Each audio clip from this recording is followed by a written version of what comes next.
Jumpa lagi saudara dalam Lapanetos Channel. Kali ini cerita saya tentang amplop 10.000 dan payung keselamatan. Kisahnya terjadi Februari 1981 di Bandung. Waktu itu saya sudah semester 6. Saya masih tinggal di Gang Karya Bakti yang saya sebut sebelumnya. Pagi-pagi itu 6:30 saya mau kuliah. Nanti jam 7 ada kuliah. Tapi Bandung lagi hujan, musim hujan. Gerimis, rintik-rintik, kadang hujan besar. 6:30 saya sudah di mulut gang, mau menuju bergerak ke Taman Sari Atas dan seterusnya ke Jalan Ganesha. Tapi saya masih bertahan, berteduh pada sebuah minimarket. Berharap hujannya bisa lebih pelan atau berhenti. Saya mendongak, saya lihat ada payung di situ dijual, digantung payungnya. Duh, dalam hati saya, kalau saya punya duit, saya pasti beli payung. Kantong saya lagi tipis-tipisnya, gak ada uang. Akhirnya saya terobos gerimis dengan menggunakan tas saya sebagai penutup kepala, setengah lari gitu, saya menuju Ganesha. Kuliah jam 7, kuliah kedua jam 10, dan seterusnya. Sore saya menuju rumah Ibu Pendeta di Jalan Banda. Sudah janji semua, sore itu kan ada persiapan dan pembinaan untuk kami pemuda-pemuda gereja. Kurang lebih jam 5 kami semua sudah di sana, kami diberi pengarahan dan bekal-bekal untuk malam itu juga, petang itu juga kami berkunjung ke rumah jemaat, anggota jemaat. Ada kunjungan, ya namanya kunjungan pastoral sebenarnya ya, walaupun kami masih pemuda-pemuda begitu, tapi latihannya sudah dimulai di situ. Kami dibagi berdua-dua, saya kemudian duduk di sadel sepeda motor teman saya yang punya motor. Saya enggak kan. Tapi kemudian sebelum berangkat, Ibu Pendeta dari teras memanggil saya. Saya kembali ke teras, lalu dia selipkan sebuah amplop di saku jaket saya sambil bilang, udah nanti aja kamu baca di rumah ya. Saya bilang siap. Kami pun pergi. Usai kunjungan kurang lebih 1 jam semua proses itu, saya sudah diantar teman saya ini ke titik awal tadi pagi di depan minimarket itu. Hujan muncul lagi. Duh, tambah dingin Bandung. Saya teringat amplopnya tadi, saya cabut amplopnya, saya buka, ada sebuah kartu di sana. Seukuran amplop itu, saya baca, wah, kaget saya. Bunyinya begini, Saudara Johnson yang baik. Tadi pagi, dalam doa pagi, saya seperti merasa dapat pesan dari Tuhan bahwa saudara butuh duit. Pakailah uang ini untuk kebutuhan saudara. Begitu. Tertanda Ibu Pendeta. Wah, agak merinding saya. Karena ternyata Tuhan tahu kebutuhan kita, walaupun kita cuma membatin gitu loh.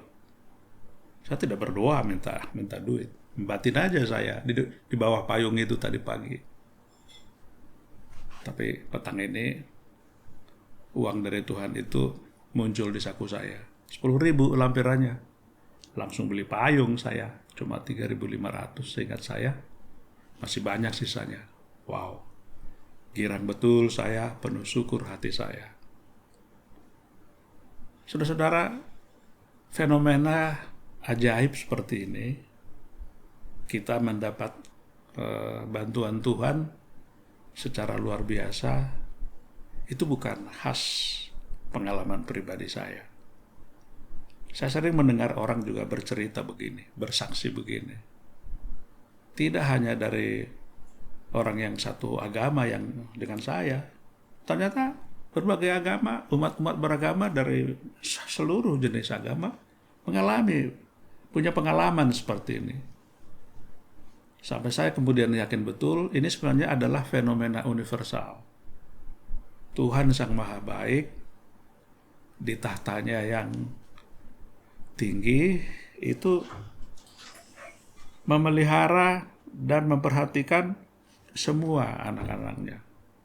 Saya kebetulan pagi itu mendapatnya, tapi saya yakin semua orang pasti pernah mengalaminya. Mungkin Anda juga yang lagi nonton video ini pasti pernah mengalaminya. Saya pernah membaca status teman saya di Facebook, tulisannya berseri tentang fenomena keajaiban Tuhan yang dia terima dalam hidupnya. Banyak. Atas keyakinan itulah pada sekitar tahun 2000, saya menulis satu chapter khusus dalam buku saya, 8 etos kerja profesional, sebuah etos yang saya sebut etos anugerah, etos rahmat. Itu etos 1, bunyinya, kerja adalah rahmat, aku bekerja tulus, ikhlas, penuh kebersyukuran. Gitu. Saudara, rahmat atau kasih karunia atau anugerah itu memang fenomena yang sangat lazim dalam hidup manusia. Kita mengerti sebagai anugerah Tuhan langsung, direct, seperti tangan Tuhan bekerja dan memberikannya langsung pada kita. Rahmat atau anugerah juga dipahami sebagai kebaikan alam. Kebaikan alam yang dengan sendirinya ada. Kita di bumi ini, dengan sendirinya kita punya oksigen di sini. Tanpa usaha apa-apa, kita bisa bernafas dengan lancar dan oksigen tiada habis-habisnya sampai kita mati. Oksigen ini tidak pernah kita beli, tapi tersedia di alam ini. Itu anugerah Tuhan. Oksigen, cahaya matahari, air, hujan, dan itu biasanya juga dipahami sebagai rahmat Tuhan, anugerah Tuhan. Ya. Contoh lainnya adalah semacam ketidaksengajaan. Secara tidak sengaja kita menjumpai sesuatu, kita mencari A, malah mendapat B, padahal B ini yang lebih penting. Tidak sengaja kita ketemu B.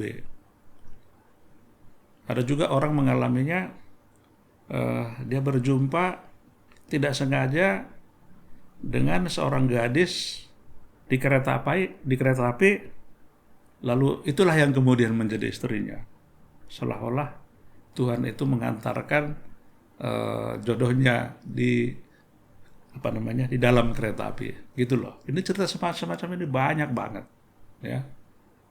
Saya sendiri nanti dapat istri saya dari sebuah kantor. Nggak sengaja, saya berkantor di situ pindah kerja, bukan mau cari istri maksudnya, mau cari gaji lebih bagus. Tapi nggak sengaja ketemu gadis di kantor itulah yang menjadi istri saya. Ketidaksengajaan.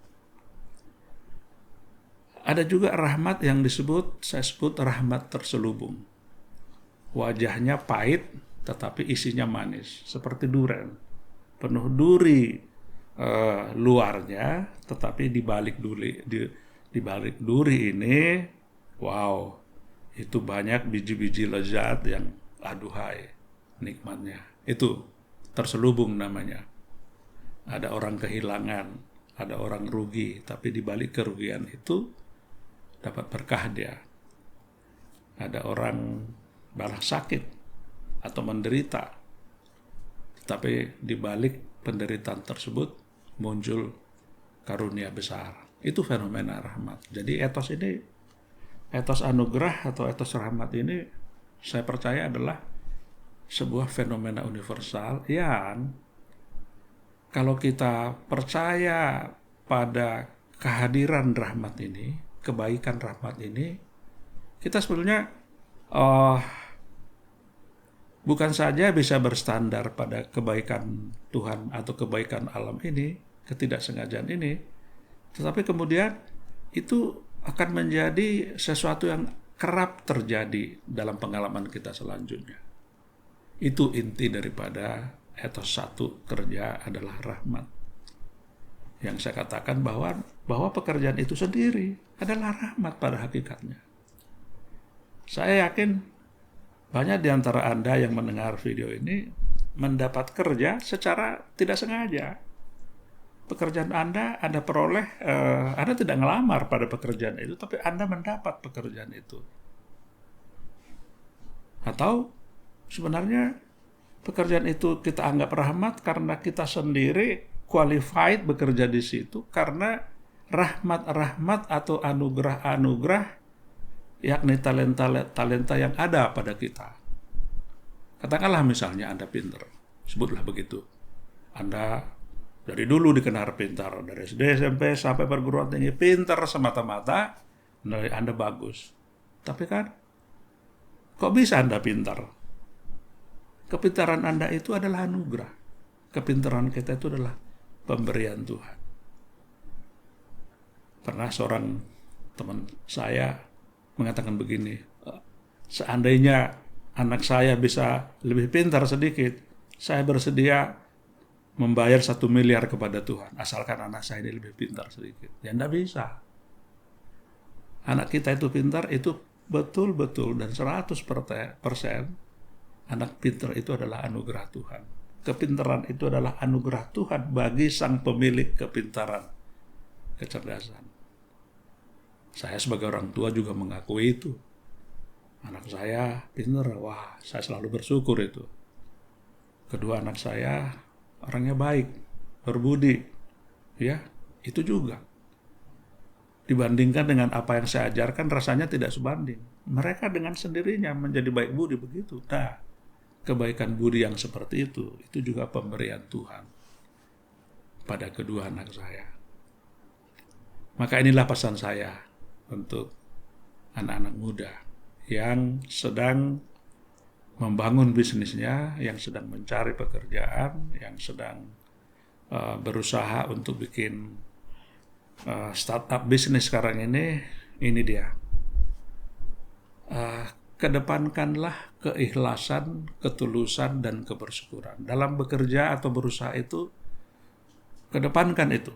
Ikhlas, tulus, dan selalu bersyukur. Jangan pretensius. Jangan belum apa-apa, wah banyak maunya, terlalu banyak maunya ya. Polos-polos saja. Percayalah, kebaikan itu yang mendatangi Anda. Anugerah yang mendatangi Anda.